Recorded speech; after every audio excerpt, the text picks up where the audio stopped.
all really fantastic female civil servants. A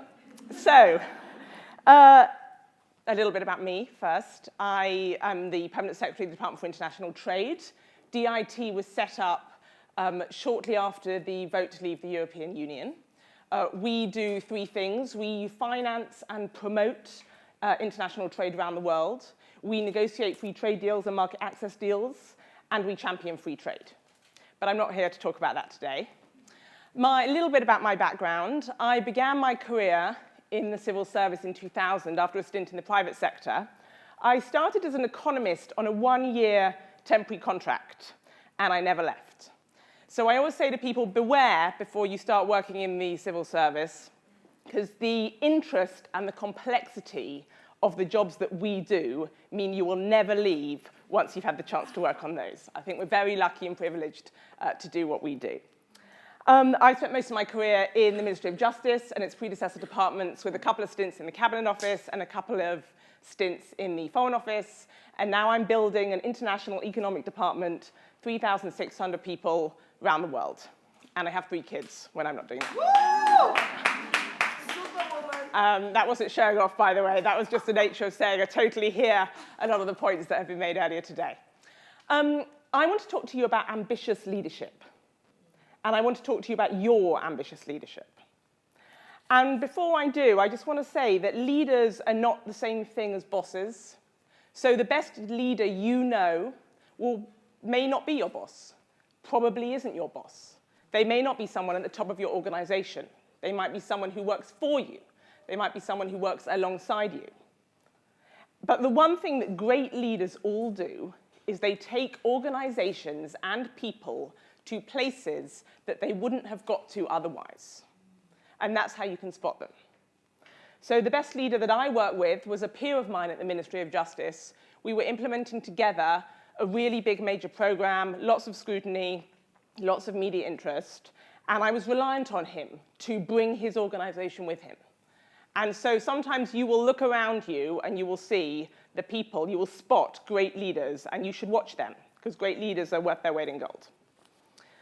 So I want to talk about a concept that has been very important for me in my leadership and in what I would describe as achieving more ambitious leadership. So does anyone in this room like jazz? It's not compulsory, right? Okay, good. It's not compulsory to listen to this to like jazz, but it helps. You might have heard of a saxophonist called Wayne Shorter, one of the jazz giants, played with Miles Davis, complete jazz great.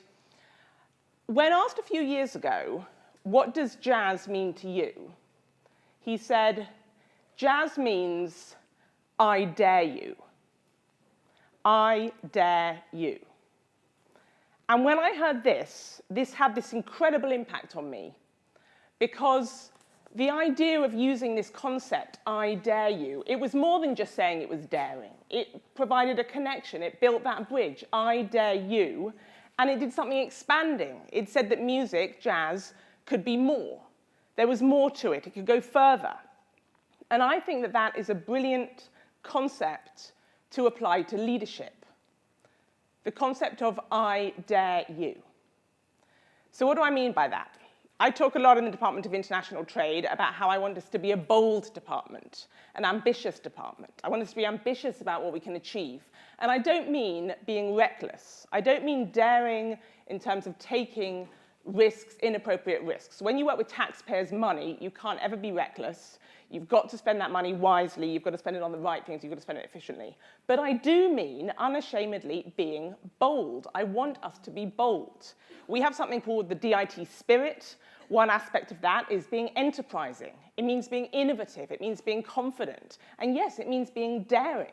And I want to build and create an environment where people feel that they can be daring, and they will be rewarded for big thinking and for self-motivation. So given this, one of the most important principles in leadership is people will do extraordinary things when put to the test. So what you've got to do as a leader is you build a supportive environment, you build a protective environment, and then you say, I dare you. I dare you to be great. I dare us to do something really extraordinary. I dare us to take this organization to somewhere it wouldn't otherwise have got to.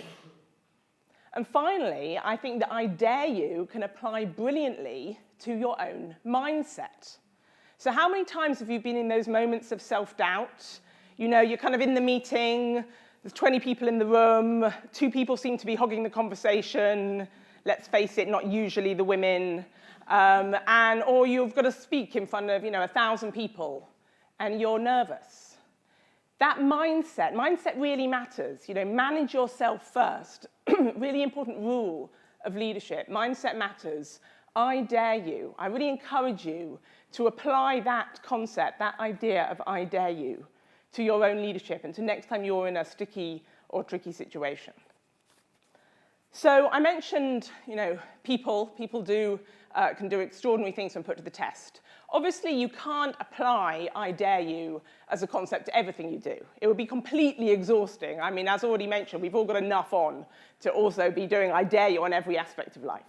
So I want to talk about something that a mentor of mine once said. Some of you might know him, Nick McPherson, former permanent secretary at the Treasury, mentored me for a few years. And by the way, mentoring is a topic of a whole other TED Talk, but you must get a mentor if you don't have one already. Single most important thing, apart from coming to TEDxWhitehallWomen, that you will do to help yourself is get yourself a great mentor. So Nick said to me, few things really matter. Good people know what does. And I think this is brilliant on 2 levels. First, it's about prioritization. So if you're going to be daring, if you're going to be the leader that takes the organization to somewhere it wouldn't otherwise have got to, you've got to know what matters. And that means you need complete strategic clarity. I like to take a step back very regularly and say, what are we actually doing? What are we actually doing? It's kind of like a basic concept. I did one job where I said it so much that when I left, the team gave it to me on a mug. What are we actually doing? But it's really important. If you're going to build a bridge and take an organization to get there, where are you going? What are you doing? And then you can apply the I dare you concept to those really, really important things. So good people take people with them, and good people work out how to get there. What are the really important things that only you can do in your leadership to get you there? And then really great people apply the I dare you concept to those things. So I mentioned people. People are the most important asset, your team. Nobody can do anything on their own. I mean, literally, you can't do anything. You can barely achieve. It's quite a lot making it into work if you've got 3 children and everything else that's going on. You've made it into work. Everything you do is about your team. The single most important thing that you do every day is interact with your team and the people around you. I don't just mean the people that work for you. The team that are delivering things. And that's because they're the people that are going to help you achieve the mission. So it might feel like getting in the lift. You've got several emails that have just come in. You're totally focused on what's happening in your iPhone. No, put it away. It's that one-to-one interaction that's going to make the difference. The most important thing you do is that interaction. And you've got to remember, as a leader, leading by example can't be delegated. Right? Leading by example, that is you, you're doing it. You're never off, by the way, at work. When you are at work, in most people in that space, you're like a plot device, right? You're a plot device called boss, and you are never off. The light and the shadow that you cast, these are crucial things. They are affecting people's days. If you look upbeat and positive and confident, people feel good about their day. If you look stressed and harassed and, oh my God, people don't feel so good. You've got to remember you are never off. That light is really, really crucial. The light you are shedding, really important. And people want you, by the way, to be courageous. If you want to engender in your team a sense of I dare you, a sense of I'm going to dare you to be great, you've got to look like you're prepared to step up, that you're going to be courageous, that you will step up, you will dare them to be great, and you will support them and build around them a protective environment in which they can do so. So that's it. In conclusion, just to say, these have been really important words for me. I dare you. And it's really helped me work out how ambitious I want my leadership to be, which is how ambitious I want the department to be, but also how to get there, how to take people with me, what really matters. So I really encourage you, apply them in your own life, or else find 3 other words. If these don't speak to you, but find something that speaks to you that will help you manage your own mindset, will help you manage your team, and will help you take your organization to somewhere you wouldn't otherwise have got to. Thank you very much.